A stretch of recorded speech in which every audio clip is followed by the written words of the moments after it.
We're fast approaching the release of FIFA 23, and of course on this channel we're all about Ultimate Team, more specifically making coins on Ultimate Team. And even though it may seem a bit early to actually talk about this considering it isn't released as of yet, because we follow the exact same cycle every single year, it does mean that we know exactly what is going to happen and the best way to start. So in this video, I'm going to be explaining how you can hit the ground running within Ultimate Team. But before we do get into the video, if you're looking to get coins within FIFA 23 when it is released, then make sure that you are heading over to Mule Factory. Get yourself some cheap, fast FIFA 23 coins, completely reliable, and if you use Fnatic 5 at checkout, you'll also get yourself a 5% discount. Link can be found in the description down below. Getting back into the video. EA follows the exact same cycle every single year, so we know exactly what is going to happen. We do have some new additions such as FUT moments, and there are some slight changes with some original gameplay mechanics, but 99% of it is still going to be exactly the same because there's no reason for it to change. So when you load up within FIFA 23 for the very first time, go into Ultimate Team, you will be able to claim your loyalty packs. This is a bonus for those that have played previous versions of FIFA on that account. If you're using the exact same account and it tells you on the top left that your established date is before FIFA 23, then you're going to be able to claim loyalty packs. The amount that you can claim all comes down to how long you've been playing. If you only started within FIFA 22, you're not going to get anything too crazy. But if you have been playing since the very beginning of Ultimate Team, you're going to have a much better reward. It still doesn't guarantee that you're going to get anything good, but it does increase your chances of there being a decent player within one of those packs. But whether or not you have loyalty packs to claim, we're going to be starting from the very bottom. So if you have nothing in store, this is your first time going into Ultimate Team, the first thing that you need to do is go over to your objectives. Starter objectives will normally give you anywhere between 600 to 1000 coins, and it can be done in a matter of minutes, except for one, which is to go and play a squad battles match. But everything else, they're extremely easy. This is where you learn the core gameplay mechanics of Ultimate Team. You'll have tasks such as applying a contract to a player, applying a contract to a manager, adding a chemistry style, changing players out of position, improve chemistry. And this year, of course, chemistry is slightly different, but chemistry is still within the game. But all of these are extremely simple to do, so go through them, complete them. Some will give you coins, being 150 coins as a reward, whereas others will give you very small packs. But at the end, you should have anywhere between 600 to 1000 coins in total, and this is where you want to start trading. Now 600 coins might not seem like a crazy amount to start trading, but it's enough to look at bronze players, silver players, or cheap common gold players. For this, if you're going to be doing the bronze or silver method, all you need to do is select the quality to be bronze or silver, just go through the transfer market until you find a player with a bid on. If it has a bid on, it's a good indication that it's listed a lot lower compared to lowest buy now. Add that to your watch list, compare the player's price, and then if there's a price difference on the current bid to the lowest buy now, you'll place a bid. 9 out of 10 times you will be able to win the deal because most aren't looking to buy bronze or silver players for their team. You can then list that player that you've just managed to win. You can then list that player back onto the transfer market, making sure that you're undercutting the cheapest by 50 to 100 coins so that yours is the cheapest. And even though players won't be buying that card for their teams, they're likely to buy it for an SBC, so that player will sell. With cheap common gold players, there's a lot of deals out there with a number of different methods. Now the methods slightly vary every single year, so we can't go too in depth with this one, but be sure that there will be a video out by the time FIFA 23 is released where I will go exactly through step by step how you can use cheap common gold players to really build up your coin balance. No matter the trading method that you use on a release, you only need a couple players. You only have 600 coins, you're not going to be getting a crazy amount, but you do only need a couple, with each of them giving you just a couple hundred coins in profit. This is then the point in which you go into your squad battles game. After finishing the squad battles game, you will firstly get that 500 to 700 coin reward for actually playing through a match, plus you'll also complete your objectives, and hopefully during those 15 to 20 minutes whilst you was playing that game, hopefully some of your trades have sold on, which will also give you an extra couple hundred coins on top.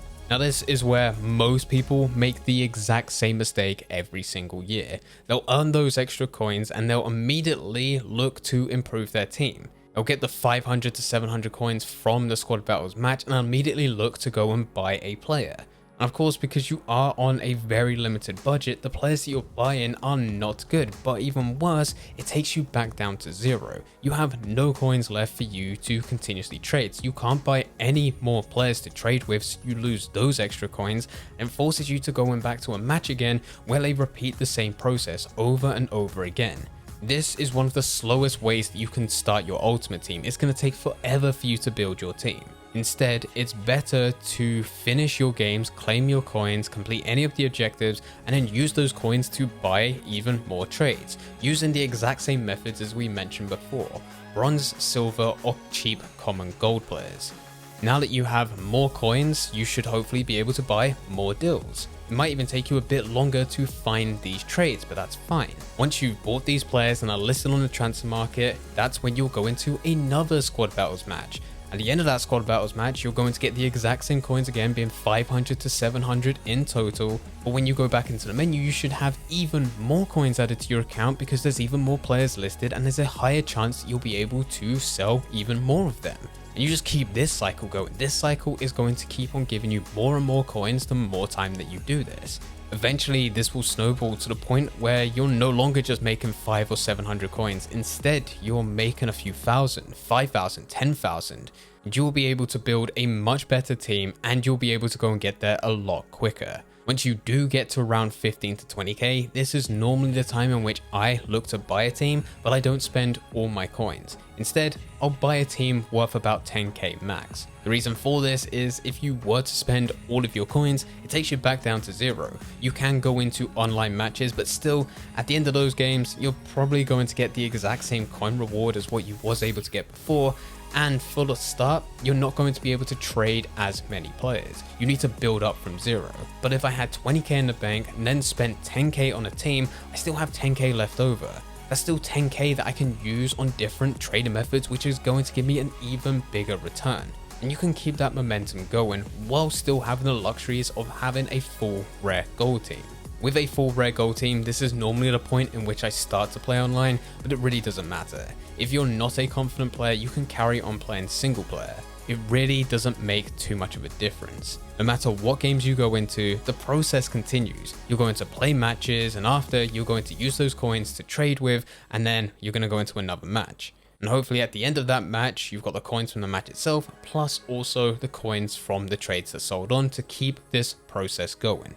Now, this time, your goal is to reach anywhere between 35k to 50k. The reason you want this is because this is normally the rough ballpark where you can start going through some good SBCs.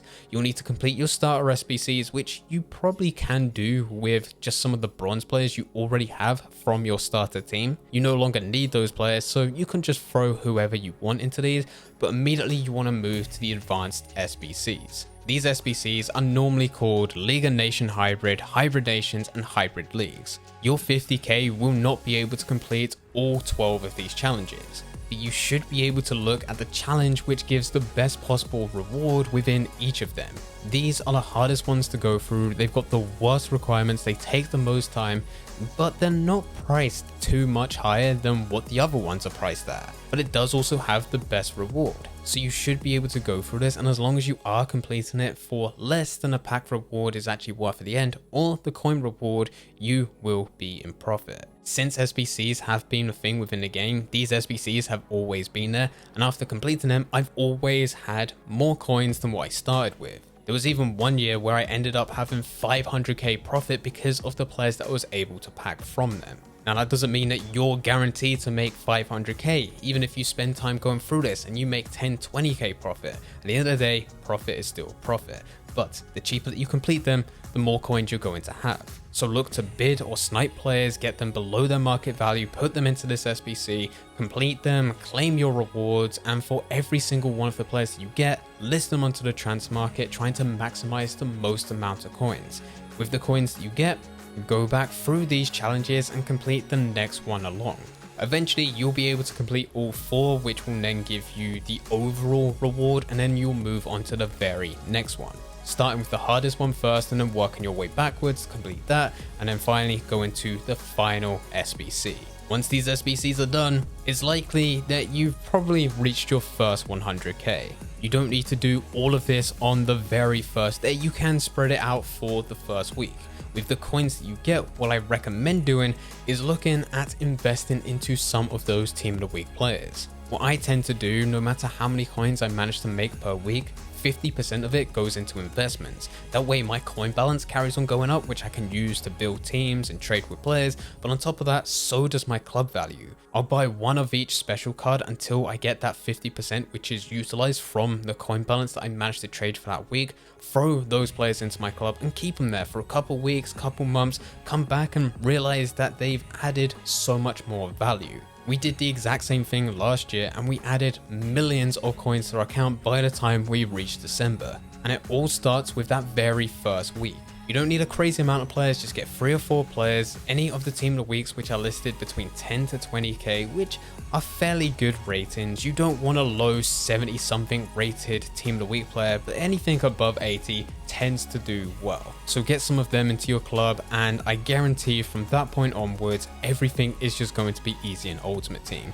It doesn't mean that you're going to be getting the very best players, but you will definitely be above the average player in FUT. And that in itself gives you an edge. It gives you an edge over your opponent because you should be able to build better teams. And if you keep this going with trading and going through SBCs, playing matches, it just compounds for you to get even better teams. This is the best way to start Ultimate Team. It's not a new way to start Ultimate Team. This has been the way in the process for the last couple of years. There will be a few slight changes based on game modes because you have FUT moments that could be completely overpowered right at the beginning. And if it is, you want to make sure that you're going through it. But 99% of this process is going to be exactly the same. And it's simply because nothing really changes on a year-by-year basis. If you do have any questions about anything, then please feel free to leave it in the comment section down below. But anyway guys, I hope you guys did enjoy. If you did enjoy, don't forget to leave a like and subscribe. But for now, I'm going. So see ya.